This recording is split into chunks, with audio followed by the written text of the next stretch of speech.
안녕하세요. 김필수 자동차의 연구소의 김필수입니다. 오늘 주제는요, 자동차 마케팅입니다. 이거는 소비자하고 직결된 부분들을 말씀드리고자 합니다. 최근에 들어와서 차량용 반도체 부족 현상 계속 진행되고 있죠. 물론 이 원인에 대한 것들은 여러분들 많이 들으셨을 겁니다. 코로나가 이 전 세계적으로 이 팬데믹화 돼서 퍼지면서 실제로 전 세계의 자동차 판매가 과반으로 줄어들었습니다. 그러다 보니까 자동차 제작사는 차의 생산을 반으로 줄일 수밖에 없었고, 여기에 공급하는 부품수도 반으로 줄일 수밖에 없겠죠. 그 중에서 이 차량용 반도체를 공급하던 회사 입장도 반으로 줄어들었다고 볼 수가 있어요. 근데 그전만 하더라도 차량용 반도체 자체가요, 수익 모델이 되기에는 굉장히 어려움이 많았습니다. 공정 과정은 굉장히 복잡하고 온도차도 크면서 내구성을 요구하면서도 기술적인 난이도는 그렇게 높지도 않습니다. 다시 말하면 그러면서도 수익률이 떨어집니다.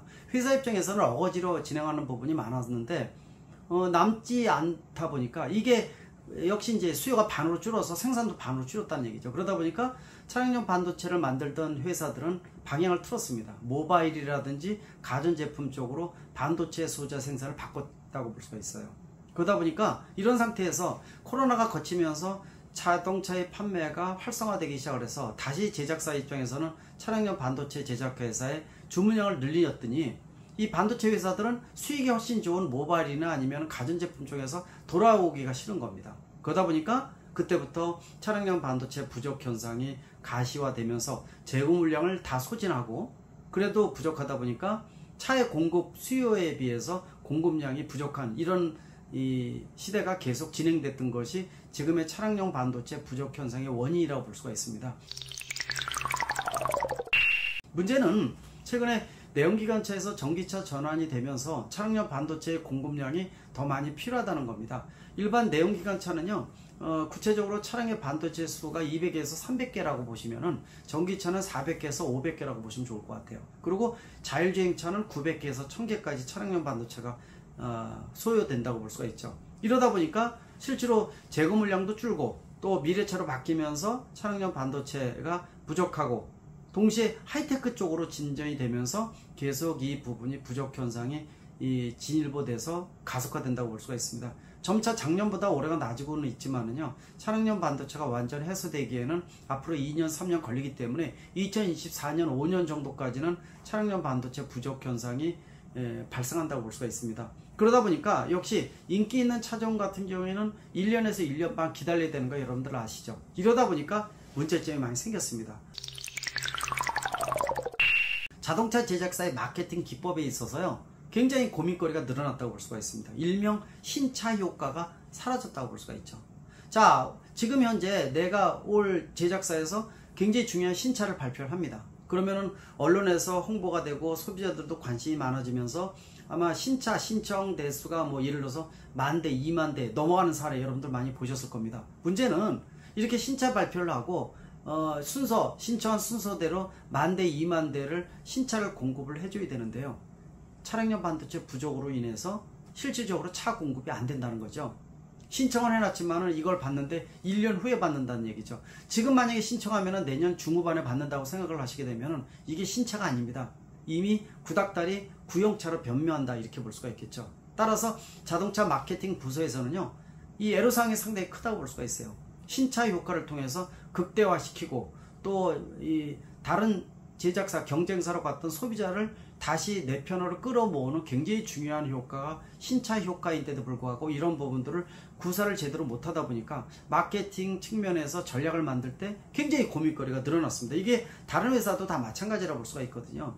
즉 다시 말하면은 지금 시청해서 내년 후반에 받는다는 얘기는 이미 구시대의 유물로 전락이 되면서 어떤 신차에 대한 어떤 브랜드 이미지 제고라든지 이런 것들도 한계점이 있다, 이렇게 보고 있습니다. 물론 여러분들이 자동차를 판매를 할 때 마케팅 기법 중에서 가장 중요한 것이, 자동차는 신차 효과가 가장 크고 그 다음에 쌓인 곡선을 타면서 점차 인기가 떨어지면서 판매 대수가 점차 줄어들죠. 그래서 일정 판매 이하로 떨어지게 되면은 다시 올리는 방법으로 연식 변경을 씁니다.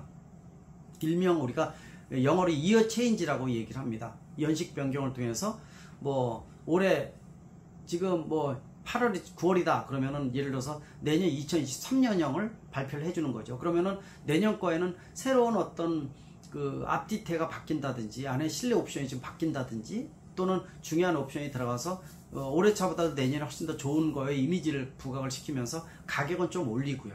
그러면서도 새롭게 감각을 주면서 소비자를 끌어모으는 게 이어 체인지입니다. 이게 통하지 않으면 페이스 리프트라는 것을 진행을 합니다.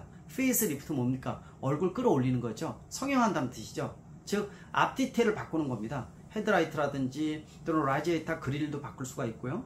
또 뭐 이 페이스 리프트 중에서 엔진이나 변속기 바꾸는 경우도 있습니다. 또 뒤태도 많이 바꿔주죠.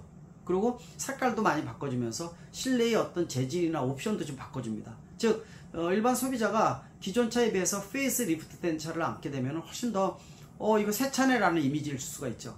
그래서 예전에 비해서 요새 페이스 리프트는 정도가 굉장히 광범위해지게 변하기 때문에 소비자 입장에서는 신차라는 이미지가 큽니다.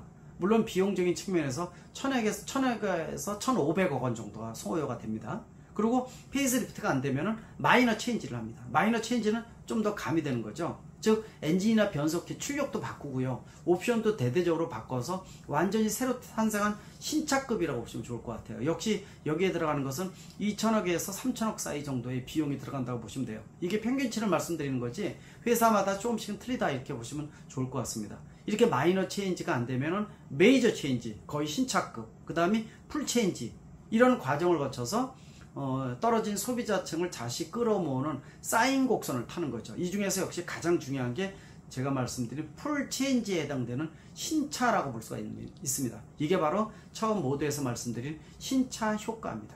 근데 신차 효과가 1년, 1년 반 후에 신차를 받게 되니까 굉장히 고민거리가 늘어나는 거죠. 기자를 통해서 언론에다가 대대적으로 이번에 나온 신차가 어떻고 그러지만은 실제로 받는 건 시간이 많이 걸린다 이렇게 본다면은 상당히 뜬구름 잡는 얘기겠죠.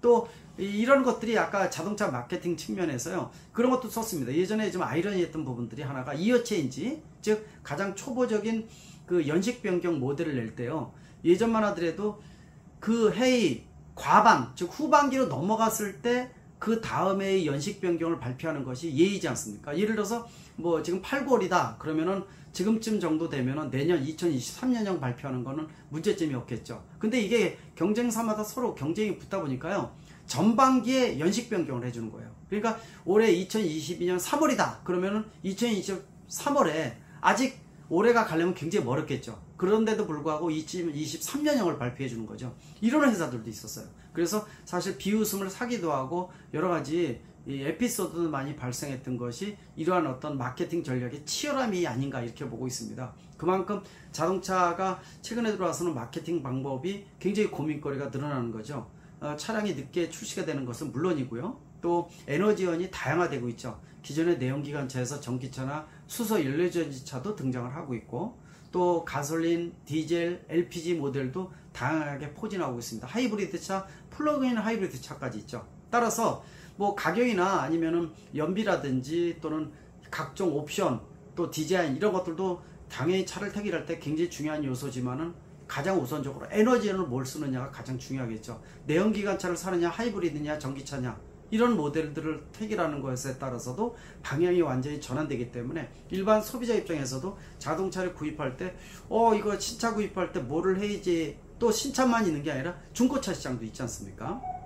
또 수입차와 또 국산차가 있고 SUV와 세단이 있고요. 또 종류도 워낙 다양하고 파생 기종까지도 굉장히 많습니다. 이런 다양한 모델 중에서 과연 차를 구입하면은 10년을 생각을 하고 부동산 다음으로 가장 많은 비용이 들어가다 보니까 전체 현금 주고 사는 사람은 거의 드뭅니다. 일부 할부라도 하겠죠. 그만큼 심사숙고해서 사는 것도 굉장히 중요한 부분입니다. 또 소비자 입장에서는 굉장히 고민을 많이 합니다. 실질적으로 차의 60%는 남성이 구입하고 40%는 여성이 구입한다고 얘기를 하지만은 그 60%도 결국은 안에서 자기 배우자의 의견을 반영해서 시행을 하는 실행에 옮기는 사람에 불과하죠. 남성이 택이라는 게 아니라 여성이 택이라는 부분들이 거의 대부분이라는 거죠. 이거 어겼을 때 후유증 여러분들 알 겁니다. 근데 이 부분을 어기는 사람들이 간혹 있습니다. 딜러들하고 얘기를 하다 보면요, 딜러들이라는 게 마케팅 전략의 고수지 않습니까? 그러다 보니까 내가 구입하고자 하는 차종에 옵션이 조금만 추가가 되면은 윗기종의 기본 옵션하고 똑같은 거죠.